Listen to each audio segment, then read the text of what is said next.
Hello and welcome to Mr. Martin's History, the Weimar Republic, with me, Mr. Martin, or Martin if you're from certain parts of London. Hope you enjoyed the video and please like, subscribe and share. Cheers! On the 9th of November 1918, with Germany close to defeat in the war, Kaiser Frederick William Victor Albert of Prussia, or William II, abdicated and fled to Holland, after the Allies made it clear that they would only negotiate with representatives of the people.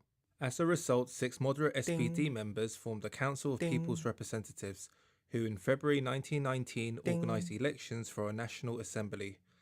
Berlin was too dangerous, so this assembly met in a small town called Weimar, and here they created a new constitution. The Weimar Republic was born. The men behind this constitution wanted it to be democratic and fairer, consisting of a series of checks and balances, to stop any one person or groups having too much power. Looking at the main points of the constitution, they succeeded in doing this. Elections would be held to elect members of the Reichstag every 4 years, using proportional representation, which meant the percentage of votes a party received would equate to their number of seats in the Reichstag. Men and women over the age of 20 were eligible to vote. The Chancellor was appointed by the President, and the President was elected every 7 years. The President played no part in the day-to-day running of the country, but remained powerful. The President could assume control of the army, call new elections, and in times of emergency, rule by decree using Article 48. On paper, the Weimar Republic had many good points. It was democratic and a fairer political system. But there were 2 weaknesses that made governing difficult and undermined Weimar in times of crisis. First, proportional representation made it extremely difficult for one party to gain a majority. Parties with only a small amount of votes would get a percentage of seats. This led to dozens of smaller parties in the Reichstag. Coalition governments were the norm, and governing was difficult, because every party had their own agendas to push. The second weakness was Article 48. The President could suspend the Reichstag in times of emergency and rule by decree. But no one knew what constituted an emergency, leaving it open to abuse, and if Article 48 had to be used, it undermined the Republic, showing that Weimar could not deal with crisis, resorting to issuing decrees to govern. Friedrich Ebert was elected as the first president, and Gustav Bauer was the chancellor. The new government set about getting control of the country by gaining the support of key groups like the army and trade unions. However, the Weimar Republic had major economic and political problems to deal with, and the shaky foundations it was built on was about to get worse.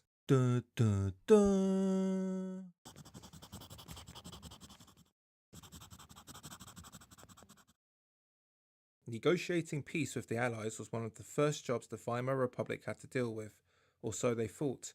The Germans were not invited to negotiations, with the Allies alone drawing up a deal which became the Treaty of Versailles. In a nutshell, it was all Germany's fault. Germany was told to pay reparations, lost all 11 colonies in Africa and the Far East, their military and navy was reduced, and it could not have an air force. The Treaty of Versailles was unpopular among the German people.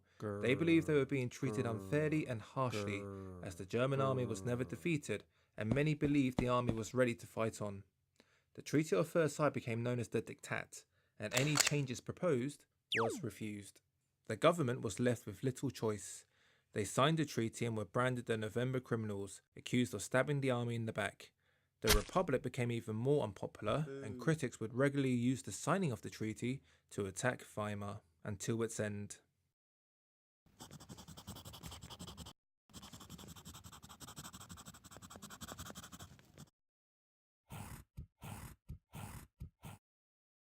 After the war, Germany's economy was in ruins. Germany was bankrupt and they had spent all their gold reserves on the war. The terms of the Treaty of Versailles placed a heavy burden on Germany's economy. Land rich in raw materials such as the coalfields of Silesia was taken away, reducing income.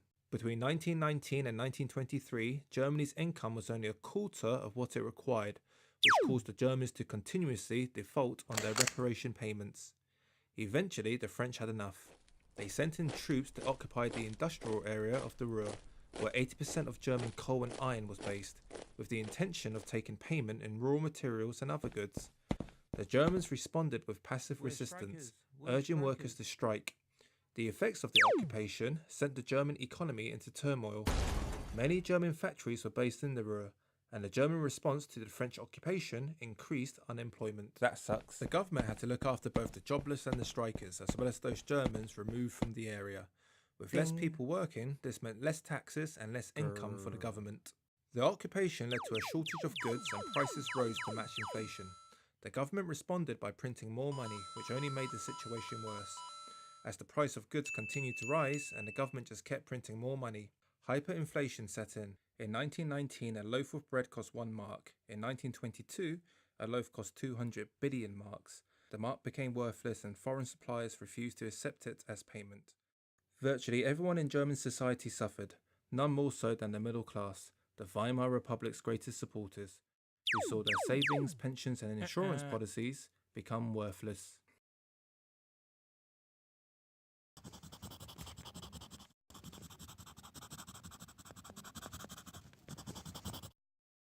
This period of the Weimar Republic saw the rise of extreme political parties from both the left and right, culminating in violence and political murders. The right-wing parties wanted rid of the Treaty of Versailles, laying blame for the treaty solely at the feet of the Weimar politicians, who they also blamed for betraying the army. The right also wanted the Kaiser back, and they wanted to return Germany to its former strength. They drew support from important sections of society, such as the judiciary, who showed their support through the courts. Between 1919 and 1922, there were 376 political murders, mostly of left-wing or moderate politicians. Not a single right-wing murderer was ever convicted by the courts. 10 left-wing murderers were convicted and executed during the same period. During this period, there were 2 notable attempts to overthrow the government by the right. In 1920, Dr. Wolfgang Kapp led 5,000 right-wingers to Berlin, with the aim of toppling the government and bringing the Kaiser back. The government fled and in response urged workers to strike, which they did. Berlin grinded to a halt, and realizing he could not win, Kapp fled. In November 1923, a certain Adolf Hitler attempted a push in Munich. The push was unsuccessful. The extremists on the left side of the political spectrum wanted a repeat of the Russian Revolution in Germany. They drew most of their support from the workers, who they wanted to have more rights and power, and the army and the landowners to have less. Like the right, the left attempted to overthrow the government too. On the 6th of January 1919, Rosa Luxemburg and Karl Liebknecht, organisers of the Spartacist League, took part in an armed uprising in Berlin, after the ex-police chief of Berlin, Emil Eichhorn, had urged for a demonstration. 100,000 communists demonstrated and took over key buildings. The Reichswehr, German army, could not put down the revolt by itself, so President Ebert enlisted the help of the Freikorps, ex-soldiers who refused to give up their arms. Together, the Reichswehr and the Freikorps put down the Spartacist uprising, and both Luxemburg and Liebknecht were captured and murdered. The Weimar Republic was born in terrible economic and political times, and remained unpopular amongst the German people. Unhappy the government had accepted defeat in the war, accepted the Treaty of Versailles, which they viewed as punitive and vindictive. Reparations had a devastating effect on the economy. Unemployment remained high, and many turned to extremist parties on the left and right. The Weimar Republic was weak, reacting to the turmoil it faced through strikes and violence. The German people were suffering, and Germany was an international outcast, but one man looked to change their fortunes. No, not me.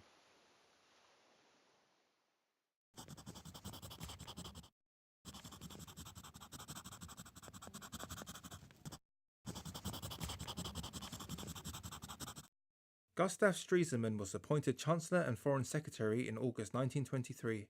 During the years 1924 to 1929, the Weimar Republic entered a golden period, due largely to Stresemann's policies, enjoying economic growth and becoming a respectable member of the international community. The first problem Stresemann faced was the economy.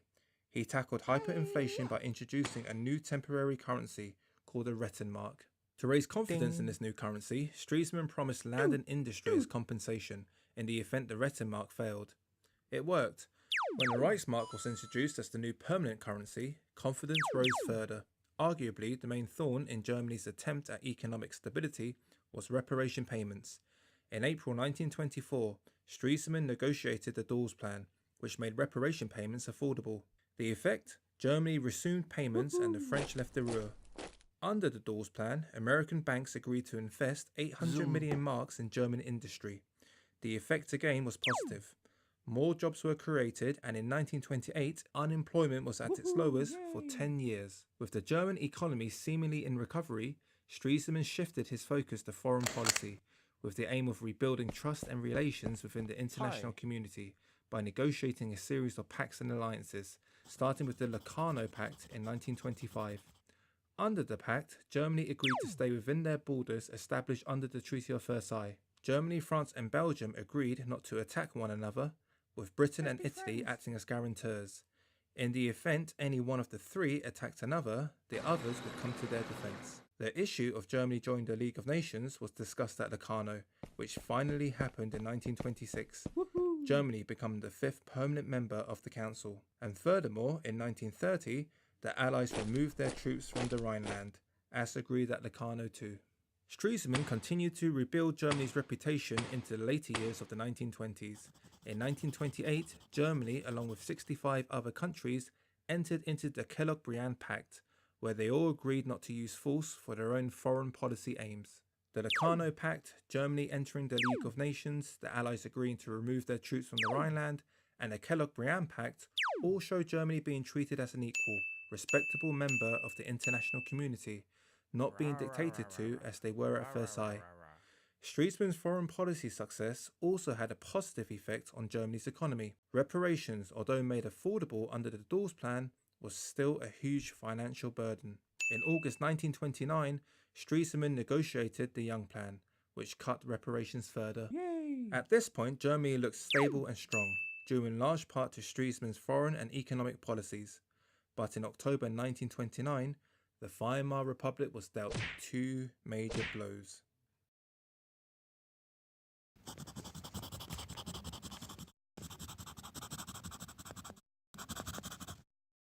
Gustav Stresemann died on the 3rd of October 1929.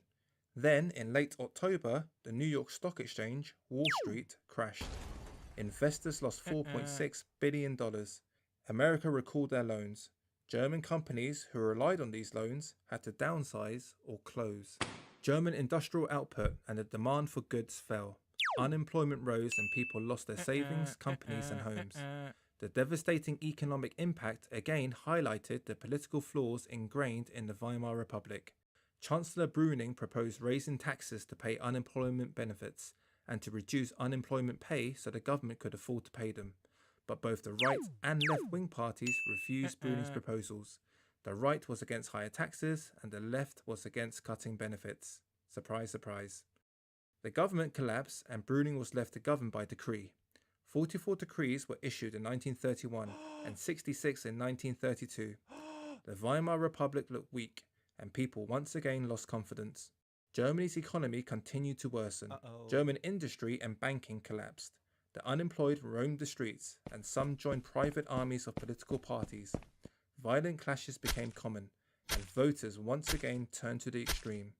Nazi votes grew and in January 1933, Hitler, as head of the largest political party in Germany, was appointed Chancellor, legally and democratically. Over the course of the next several months, Hitler turned Germany into a totalitarian state. Democracy and the Weimar Republic were dead.